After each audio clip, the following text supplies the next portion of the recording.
بسم الله الرحمن الرحيم. الحمد لله رب العالمين، والصلاة والسلام على رسولنا محمد وعلى آله وصحبه أجمعين. أيها الإخوة الأفاضل، ما زلنا مع السيرة النبوية، سيرة الرسول صلى الله عليه وسلم. اليوم سنتكلم حول غزوتين بعد بدر الصغرى. بدأ المسلمون السيطرة على الموقف، وبدأوا ينشرون ويعود إليهم ثقتهم بنفسهم، وبدأ غيرهم يخاف ويعمل حسابهم مرة أخرى. سنتكلم حول هذه الغزوتين وما جرى فيهما. بشتكو حياة پیغمبر بردوام عليه الصلاة والسلام ام گیشتن هفتاد شوی ما گو بدر خلاص و بدر که بچوک هبو، بدر که مازن او شر مازن چه بو جاره کدی حرب قادی جراد بجن بدر بچوک او بدر بچوک، يعني شرط دا چه نبولو ما جراد بجن بدر بچوک نه مازن لی عین جه بو. يعني فشت يقول شر احد خلاص بو ابو سفيان پیغمبر اگو صلاه البدر می هف بدینن ها خواستن جاره کدی البدر داجی مسلمان را شر بکن انتقام اخبستینن. وار حاصل هفتاد شوی ما بحث ای کرکو پیغمبر چولی ابو سفیان نویرو باتا. ابو سفیان انسان کی تاجره لگورا تجارت اگو حساب کرد گو چوندن برا نباشه جاره کی ابسر کتم جاره دوه بلکه ابسر نکفتم، يعني نچو مسلمان دویدا چو مر حاصل دی پشتوی ناو مسلمان درکت اهوا مسلمان جاره کدی قوت وان جوان زفری لورا پشت شرع احد تدی بزمان سیاسی دیویژن سمعتها فلان کس ناو وان شکیه، ناو مسلمان شکیه. يعني هدی ملت جسارت کرد، هر کسی گوام توان هر مسلمان آخر هدی وردا ودا حلال وان کرن ابي كنت كان حباش وردا بركشت ابي كنت بينشيس حبيل جي كده، يعني هدي هيك بيجي كده قوتن امتكار المسلمان آخر تعبير كي قام تخافتين هاد بجين قا كت قاس او اذا قصاب قالك بون وانا حاشا والله مسلمان كاتن هدي ام هر كس يريش وان بكن، ولكن خدا عز وجل اجاره قادي بحكمته مسلمان عفوا بحكمته پیغمبر صلى الله عليه وسلم مسلمان جاره قادي قوته وان جوان را چيبو. بعد بدر اتجه النبي صلى الله عليه وسلم الى منطقه نسميها دومه الجندل او دومه الجندل. دومه مكان بقريب من الشام،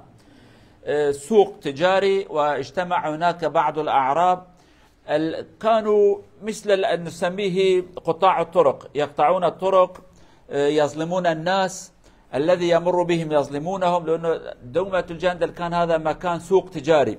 وكذلك كانوا يؤذون الناس. وحصل لدى النبي صلى الله عليه وسلم معلومات بأن هؤلاء يتجمعون ليهاجموا على المدينة.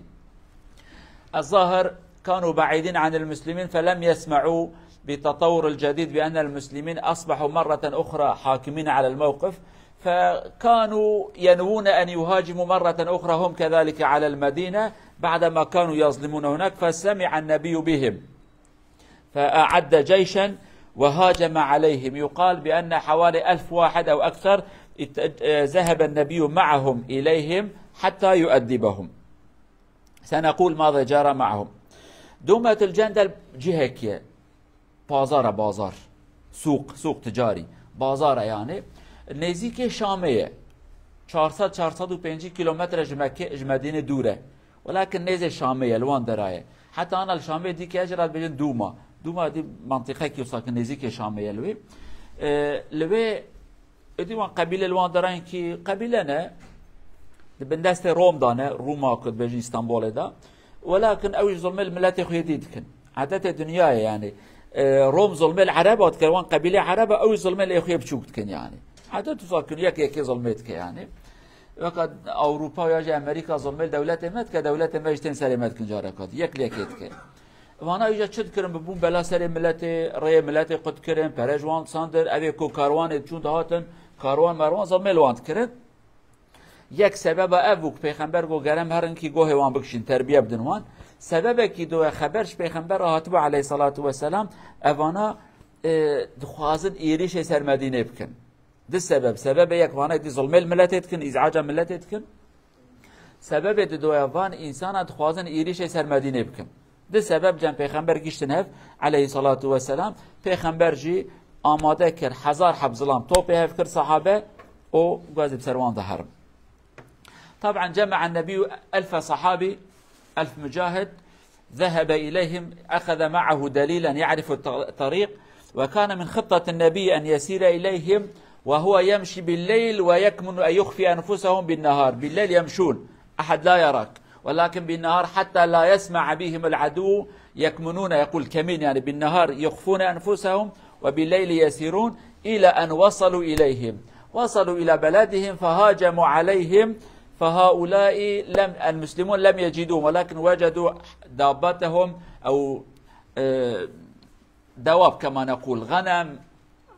البقرة ربما لم يكن عندهم جمل، فحصلوا عليهم وهؤلاء سمعوا بالمسلمين تفرقوا. المسلمون لم يجدوا أحدا حتى يقاتلوا، ولكن حصلوا على أموالهم، وبقى النبي هناك عدة أيام يرسل الصحابة إلى اليمين وإلى الشمال حتى يسمع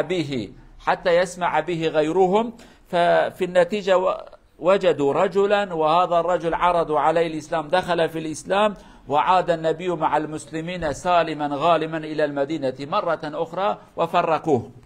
وفرقوهم، لم يبقى لهم سلطة مرة أخرى في هذه المنطقة.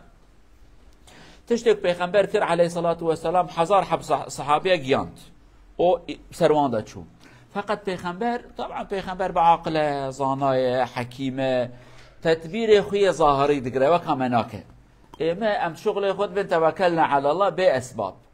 پیغمبر اولا سببات کرد، داوید گو توکلنا على الله، سبب گرت بگری يعني. پیغمبر سبب چه کرد؟ جبونكم سلامتی هاره رهبرکی دید یکی زیرک اوی وان ریاض زانه برای وان چوله عربا، چوله عراقي، اوی شامي، اوی اردن برای تنبو سوريا، حتى شامي، حتى حجاز يمني، تفقوم ري فلاكت كسكي نكار زوبزوت دهاره گره انسان زیرکی کو تجربه وان هي جرات بيجن دلیل مرشد يعني. اجا پیغمبر یکی دید جرا قوت زاني قو ريكا قالك جوان اتزانم ازب سلامتي وببم. پیغمبر شكر صلى الله عليه وسلم جبونكو اذا مقابل نظام بمسلمانتين بشفد مشيان بروخ ود شارتن كسكي نظام اگر مجي برو خفت شيري بشفد مشي ور حاصل چند روزا مشيان چون نزيك الوي شوان وان ديتن، حيوان وان ديتن، حيوان ومال وملك وان جوان قرتن، كان ظلام قولا ظلام وكبيجة دهال داويدان أوانا جي فقيرة بهيس نقوى مسلمان هاتن زن ندكنو كو مسلمان ورند غفلت دابون يعني شخوات قلت أزلكو مسلمان مدينة لكو لقورانا بي 450 كيلومتر دور چه خبر وانش ما هيام چتكن وان حاصله كلام خبر وان چه نبو مسلمان تاق چون قركا وان قرتن مال و ملكي وان تف جوان ساندن اوان ظلامة تفراويان خوبه شارتن. پیغمبر عادتك يبو عليه الصلاة والسلام در حال ند زفري شش حفظ الوان دراسة كدي صحابيات قو فيالي دهرن جرد من سرية هر مجموعة پیغمبر ندقلوان به ايجاد قو هرم فردا تماشاكن كيه تماشاكن كيل وان در انسان هنه وهر حاصل قال قريان شخصا كيديتن آنين جرى تكليف اسلامي كرن جامعه جبو مسلمان و تش کس که پیغمبر شر نکر او مال آنج مسلمان رما مسلمان تبی مال آن جاره کادی زفرین هاتن مدینه بسلامتی هاتن ام دوجن سالما غانما سالما بشر غانما بغنیمت مال بخورانین هاتن.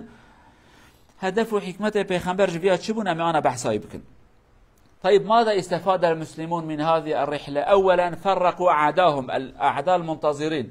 كانوا ينوون الهجوم فرقوهم. ثانيا كان من غاية النبي أو من أهدافه أن يتصل أو يكون قريبا من الروم الدولة الحاكمة في هذا العصر. في عهد النبي كان هناك دولتان كبيرتان، دولة الفرس ودولة الروم. دولة الفرس من ناحية العراق ودولة الروم من ناحية الشام، المسلمون يصلون إليهم. فأراد النبي صلى الله عليه وسلم أن يكون على مسافة قريبة من حدود دولة الروم، فلذلك كان ينوي أن يكون قريب، فهاجم على دومة الجندل وأسمع بهم، الناس سمعوا به وأدبهم. وكذلك المسلمون تعلموا كثيرا، يعني مسافة طويلة كيف سيمشون، كيف يسيرون، الانضباط العسكري، الاستماع إلى تعليمات القائد، الصبر والتحمل. تعلموا أمورا كثيرا في هذا السفر وعادوا إلى المدينة مرة أخرى. طبعا إجا مسلمان چه فايدهش بيادي چند فايده بيا هنا يك پیغمبر سیاستای مازن بو يعني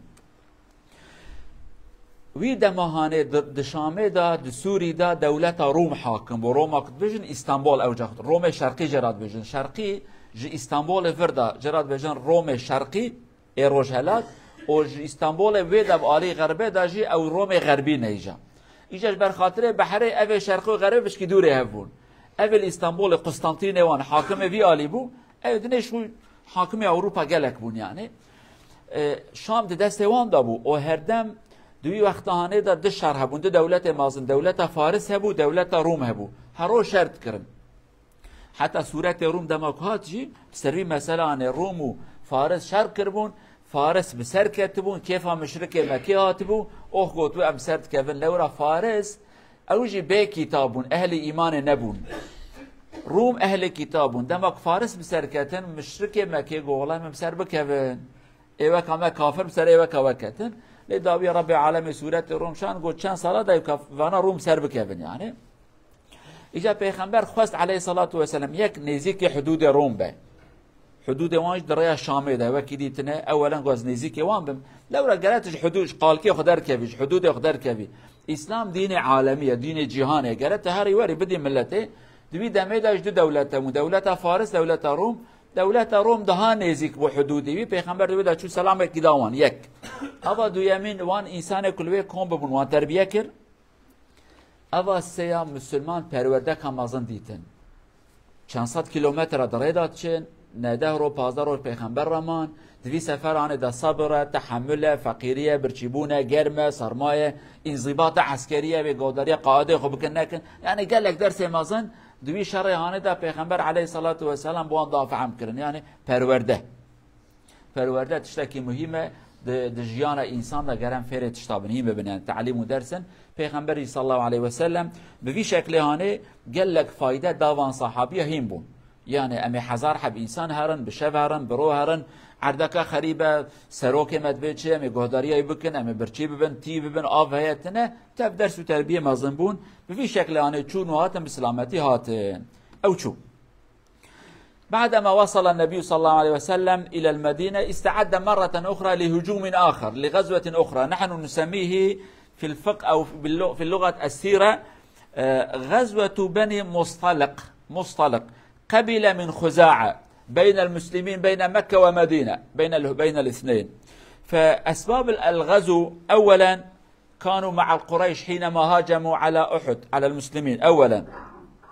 ثانيا كانوا مسيطرين على الطريق بين مكة ومدينة طريق بيدهم الذي يحب أن يذهب إلى مكة عليه أن يمر من أرض هذه القبيلة كذلك كانوا يستعدون للهجوم على المدينة فأصبح هناك أسباب ثلاثة أولا لأنهم كانوا دعما لقريش ثانيا مسيطرين على الطريق ثالثا كانوا ينوون الهجوم فاستعد النبي صلى الله عليه وسلم في 700 صحابي وهاجم عليهم بني مصطلق أوجي قبيلة كادن أوجي خزاعة أف قبيلة هانيجي جهة وان واري وان دنابرة مكو مدينة دايه چش مكي هري مدينة أبيا مكي أبيا مدينة ألوان داره عردوانه الريج أبا تبخازيج مدينة هري مكي تدعر دوان داد شي يعني كنترول الريج دست دوانا ده اف قبيله هانه پیغمبر 700 صحابه حاضر کردم سروان دا جهرن سبب چی بون یک اوانا دشار احد دا آلیکاریا مشرکا کرن کافرا کرن و هاتن شر کرن یک نیارن آد دویا رید دسته وان دای تو بخوازی هری مکی گرت عرض وان داره وانا جرای گرتن کس کی نکاره هره قبیله نه گویا گرم این کی تربیه بدنوان اوا سه وانجی خو حاضر کرد گو والله ام جار حبک المسلمان اخن ام یسروان دارن يعني كتيه يا دقو امشي حبكي بون ودينن پیغمبر وان سبب تف كوم بون جميع پشت اخبار جراحات استخبارات كوم كر گفتم سروان ده جمهر والله جارك دي پیغمبر عليه الصلاه والسلام 700 صحابي قرتم سروان ده شو طيب النبي صلى الله عليه وسلم جمع 700 واحد وهاجم عليهم فهاجم عليهم وهم غافلون هم لا يظنون بأن المسلمين سيهاجمون عليهم فتفرقوا وخافوا ولم يحصل قتال بينهم وبين المسلمين فما حصل المسلمون أسروا جميع الأسر والقبائل ومع أموالهم الرجال ذهبوا ولكن المسلمين أسروا الجميع فأصبحوا كلهم أسرى بأيدي المسلمين وفي هذه الغزوة خرج مع النبي المنافقون كذلك قبله حينما رأوا بأن المسلمين أتوا مع المال قالوا هذه المرة نكن معهم ربما نحصل على شيء، وقد حصل شيء سنقوله بعد قليل إن شاء الله. مسلمان اب ایریش سروان کر تیساجی به حکمت بزانه بون سرس به چعبق وکر مسلمان قرقوان گرتی یعنی دوروان گرتنه شرکی چه بود به مسلمان ایریش واقع توا اسیر گرت 100 مالبات اسیر گرتن تشتکی دوان دا نما پیغمبر ویج نوان دا بلاکه دوی شرهانه دا دوی حربانه دا چه ببو منافق وی جاره هات بون منافق مدینه اوی کد گوتن ام مسلمان احد دا خیانتی کرن وکی دیج در نکتن نهرتن ده حرب جندر دا مسلمان چون حیوان و مال ملکارین گوده وی جاره امجی هرن والله وای چا به مال گلکه امجی هرن دگل مسلمان هاتن گو وی جاره محققی که پره مره برب که جیبا ما او خواه پرانه یعنی هاتن وان انسان آنش تبون اسیر کتن دست مسلمانا پیغمبر صلی الله علیه و سلم وان انسان تبع مال الملت بلاکر اسیر الوان بلاکر امی آنها بیجن چه بو دوی سه تشيبون أم دحبا بحفتي بيجن. حينما وزعوا الغنائم كان رئيسهم اسمه حارس كان له بنت، فحينما وزعوا الغنائم هذه البنت أصبحت من سهم أحد الصحابة وهي كانت بنت رئيس القبيلة، فكاتبت صاحبها وقالت أنا سأعطيك هذا المبلغ من المال وأنت تعتق رقبتي، فهي أتت إلى النبي وقالت أعني على ذلك، فقال النبي هل أدلك على خير من هذا تتزوجين معي، أتزوج معك وخلاص أنا أدفع المال يعني. فهي قبلت تزوجت بالنبي صلى الله عليه وسلم، فالصحابة أعتقوا أو خلوا سبيل كل القبيلة كلهم، قالوا أقارب النبي صلى الله عليه وسلم أصهاره كيف يكونون أسرع عندنا، أطلقوا سراح الجميع. فيقال بأنها أكثر النساء بركة على أهلها وعلى قومها، فكلهم بعد ذلك دخلوا في الإسلام وأصبحوا عونا للمسلمين. هذا بحكمة النبي صلى الله عليه وسلم. تشتيك چيبو مال و ملك بلاكر پیغمبر وان جن من عائلة الصحابية بلاكر سروكي وان ناوي حارس بو قيزة كاويها بو قيزة كاب عمري مازن بو اف قيزة هانيج پارا يكيكت اوي جنكي هانيج خواه خوراقو اوك پیغمبر يدايكي قو حيلا از قيزة مازن عشيري ما ولا فروتان چه نابج مرا ورا از اوقا پرا بدمتا تيجم سربس بردي جراد بين كتابة مكاتبة يعني اسلام ده هي عبده كيش مازنه خورات بجا حيل از پرا دمتا مبرده پرا فياش قلت تمام افجن اتفاق خير كو پرا بده كي اوجي برده سربس برده هارس پیغمبر قو يا رسول خدا والله حالو مسئله که واقعا خوازم تاریکاریم که پرا بدی من جوی درد فلتم يعني پیغمبر دو حيل دمش پرا برده ورا از ابتراب زوجم بخازي مرا بزوجي بمرا بزوجه زي دينه تبدم صافي بكم دبيت تمام برات زوجه وقتی كنت زوجه وان صحابيه خبر چه جوانك پیغمبر و زوجي بي قيزانه را لا دبي عيبش مرا مال خزوره پیغمبر چوا اسير من دسته ما عيبش مرا ايجا او صد مالبات هانه توكي وان برددن آزاد کن يعني کس کی قرش کی پرای جوان ناس دینه دو تب آزادن ور حاصل به عیب یعنی مال خزور پیغمبر دست مده و کچواج جنا پیغمبر و باوی و اقرباوی اسیر دست مده نه عیب یعنی چه نابه حرمت جوان پیغمبر توکی اون آزاد کن دما کن آزاد کن جی توکی دل مسلمانیش او قبیلان تفت که و اسلام بخیر اف تصرفا پیغمبر با عاقل بزانبون دکه و اسلام و ایجاد بن آلیکاریش بون مسلمانه ابیاجی فایده کو زواج پیغمبر را چه بو افجنانه فایده و برکت اوی گشت مالبات اوی رب عالم جی راضی به اوجمت و راضی به صحابی جی قد که مانی نکرد گو امی وان بردن سلامتیه. ما حصل من الامور ايها الاخوه فتنتين، اليوم سنقول فتنه وجمعه القادمه اذا بقينا على قيد الحياه سنقول فتنه اخرى. ما حصل في هذه الحرب فوهم في الطريق العوده حصل النزاع بين خادم لعمر رضي الله عنه ولأحد الصحابة الأنصار من أهل المدينة، خادمين حصل بينهم نزاع. فحينما حصل بينهم نزاع والشجار الذي هو خادم لعمر قال يا للأنصار لا المهاجرين أي مهاجر ساعدوني، والذي يخدم الأنصار قال يا للأنصار يعني طلب العون منهم. فاجتمعوا. ماذا حصل؟ ماذا حصل؟ سمع النبي بالأمر فقام وأسكتهم وغضب قليلا وقال بدعوى الجاهلية، هذا دعوة جاهلية، أنت تستعين بالأنصار وهذا يستعين بالمهاجرين وأنتم إخوة مسلمون، ماذا حصل؟ فيسكتهم النبي صلى الله عليه وسلم. إلى هنا مضبوط، نستمر. فتنة چاوا فتنة كي دركت دريدات زفرن خدمتكارك عمر هبو خدمتكار الشي يعني عاملي بي ويكي دنيجي چخوا چون آف ماوي بينن او دا عامل زاروكن جنجن چم دنگي عامل مشاركرن هف خستن يك اوي عمر مهاجره دنيجي اوي انصاريه اوي مدينه ودن كرن بهف كرن قيراقين دنگي عاملن بو دنگ بلن بو اويا گو آلي كاري خواست مهاجره اويا آلي كاري انصار خواست يعني جوا شرع قبيله چه يا قبيله فلان كس عشيره فلان كس او شرع عشيره چه بو بهف كتن پیغمبر گیشت وان داستک نادن خیدی گو چو چتکن عیبه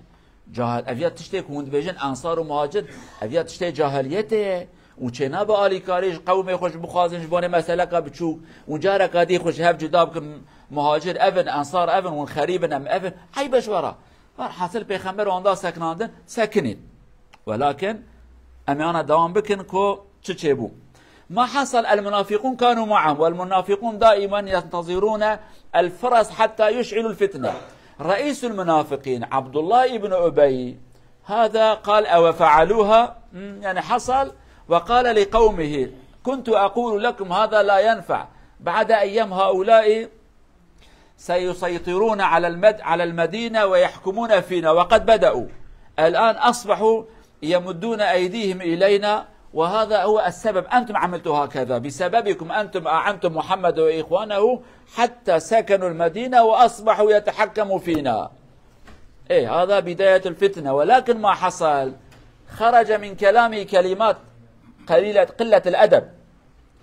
هناك كلمة عربية يقول سمن كلبك يأكلك. كلبك إذا جوعان أنت تعطيه الأكل يشبع يكون قوي يبدأ يأكلك. هو شبه المسلمين والرسول صلى الله عليه وسلم المهاجرين بالكلب حاشا قال نحن شبعناهم وأصبحوا يأكلوننا. هذا أولا. ثانيا قالوا إذا رجعنا إلى المدينة العزيز سيخرج الذليل. شبه نفسه بأنه عزيز والمسلمين مع الصحابة مع النبي صلى الله عليه وسلم بأنه ذليل. قال إذا عدنا العزيز سيخرج الذليل. فسمع أحد الصحابة اسمه زيد بن الأرقم بهذه الكلمة وأتى إلى النبي قال يا رسول الله هذا يقول هكذا. الرسول صلى الله عليه وسلم أراد أن يتأكد فهذا قال لم أقل هذا الكلام. فبدأوا يقولوا لزيد ربما سمعت خطأ هو يقول لم أسمع خطأ هذا ما سمعت بأذني. فلم يحب الصحابة أن يصدقوا زيدا ولكن أتى القرآن وصدق زيد. هذا كلام صحيح. سورة المنافقون يبين هذا الأمر. فالرجل لم يأتي إلى النبي ولم يعتذر قال أنا ما قلت خلاص يعني لو قال يا أخي أنا أخطأت في هذا الأمر لانطفى ولكن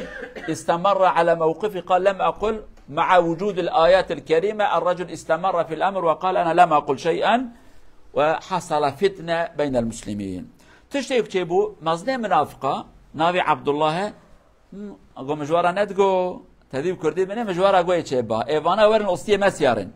وانا أصتي مسيارن زان أصتي سيارن چي يعني ده حكمت مدابكن مجوارا قو وانا هاتن بون بلا سرمه چند كلمة بأدب قوت چند كلمة بأدب كلمة كي عرب بيجن دبي قابا كوش كتا برچيبت ويترد كي بغوش تقرأ تدخو اوي تشبيه پیغمبر و مسلمان مهاجر قوانا كا كوش كابون حاشا برچيبون موانتير كر ايجا بمقرتن يعني دبي قابتن ما وقو بخيرك ام چون مدينة اما انسان عزيز انسان رزيل مدينة درخه دو كلمة خراب يك تشبيه وانا بكوش كا كر اوا دويا قوانا رزيلا لا يخرجن لا عز منها الازل گو انسان عزیز کو امن و امیوان الذلیل در خنجبرا اب خبرداناوی دنگی چو گوه صحابه کی ناوی زید کره ارقم ها گوه رسول خدا گو والله بیا واد بشه ورداوی دا صحابه چون جرا گوتا گوتیه گو نام نگوتیه انکار کرد زید را گوتن بلکی تا غلط فهم کریه دنگ ناتیه تا وردا گو نا صحابیه ندخواست کو گوتنا یا راست به دگو برا راست نبه یعنی برا زید غلطیت زید دابه كرنو نكن زيد قو من راس قو داري كده دنگ وهات يا من ابدا از دروان حاكم وكلمه ده بيجي ابن عيني فان كلمه قوتيه والحاصل كلام داوود ايات بيروز هاتن سوره القران ده يجرى سوره المنافقون جرات بجن او سوره يعني هات حاله وانغو چه دبیجن چه نابیجن چه کرنه تفکا فهم کرد که زید راست خبر ده اویا در واکر نات عذر خوش پیغمبر جی نخواست نگو حیرم غلطی کی که دخواست کم نگو تا گم نگو یا قد اعتراف جی نکر یعنی کیمانی جی نکشان فتنه گش بو فتنه زیده بو قم تماشا کن پیغمبر چه کرد طبعا ازداد الفتنه وكان من عادة النبي صلى الله عليه وسلم إذا أراد أن يسكت الوضع أو يهدئ الوضع يشغل الصحابة فأشغلهم بالسير فالكتب يقول سار بهم النبي في النهار وكان من عادته أن ينتظر بالنهار ولكن سار بهم بالنهار وكذلك بالليل استمر إلى يوم الآخر اشتد الحرارة فتوقف النبي وهم يمشون حتى يشغلهم لا يتكلم حول هذا الأمر حتى يقضي الله أمرا كان مفعولا حتى لا يزداد الفتنة فأراد النبي أن يشغل أبدانهم حتى يشغل العقل فحينما جلسوا ناموا مباشرة خلاص بهذا الشكل وضع النبي حدا للفتنة ولكن ما حصل ابن هذا الرجل ابن كذلك اسمه عبد الله ولكن هو مخلص في الإيمان فوقف في طريق أبيه وهو حين يريد أن يدخل المدينة قال لن تدخل المدينة وهو كان يحترم أباه جدا كان رجل يحب والده فقال ماذا تقول يا ولدي قال لن تدخل إلا بإذن من النبي صلى الله عليه وسلم حتى تعلم بأنه هو العزيز وأنت الذليل خلاص وإذا دخلت سأقتلك حتى ذهب إلى النبي قال يا رسول الله إذا كنت قد قررت أن تقتل والدي اسمح لي حتى أنا أقتله لو قتله واحد آخر ربما في المستقبل يحصل لدي فكرة وأنا أقول هذا الذي قتل والدي فأقتل مسلما في منافق فقال النبي لا سنحسن معه ما دام معنا لا نقتله فسمح النبي صلى الله عليه وسلم بعدما أصر الولد بأن والده لن يدخل إلا بإذن من النبي فقال أنت الذليل ورسول الله هو العزيز فانتفى هذه المشكلة هناك ولكن كان هناك مصيبة أخرى في الجمعة القادم سنتكلم أي المنافقون دائما هدفهم إشعال الفتنة بين المسلمين كما يقال باللغة السياسة الطابور الخامس يفسدون من الداخل تشتيك تشيبو إجابي كابري وهاقو حتى تاكي پیغمبر أبو عليه الصلاة والسلام كنت تشتكي تشيبو بنا پیغمبر ملت مشغول تكر برا بدن هم مشغول بس زور نفكرن پیغمبر بروش بو يعني وقتا گرمه دا عادت پیغمبر وقتا گرمه دا جند مشي گويالا بمشن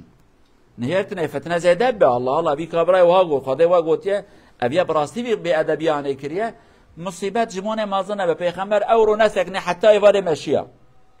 بشبج نسکنه حتی روژا دی ام کردید بجن روحات دانا یعنی سحت نهو دهوان دا حتی وی وقتانه تقریبا 10-15 حد مشن وی گرمانه دا شب روش نسکنین حتی و تمام ایجاب سکن چواد دانش تفکتن خو پیغمبر گو براب کفن خو براوان انسان مشغول ببن سربی فتنه مازن نکن لورا فتنه کم مازنه یعنی قسمك يابن از چبکم چنکم حتی خود داری که خریبت که دوی ناوی دا لایوی ناوی عبد الله مازن منافقه ناوی عبد الله لایوی ناوی عبد الله ایجا او مسلمان کی تمام بو یعنی هات جن پیغمبر گو یا رسول خدا اگر تقرار دبت باب بگجی از باب بگشم از ای بگشم یعنی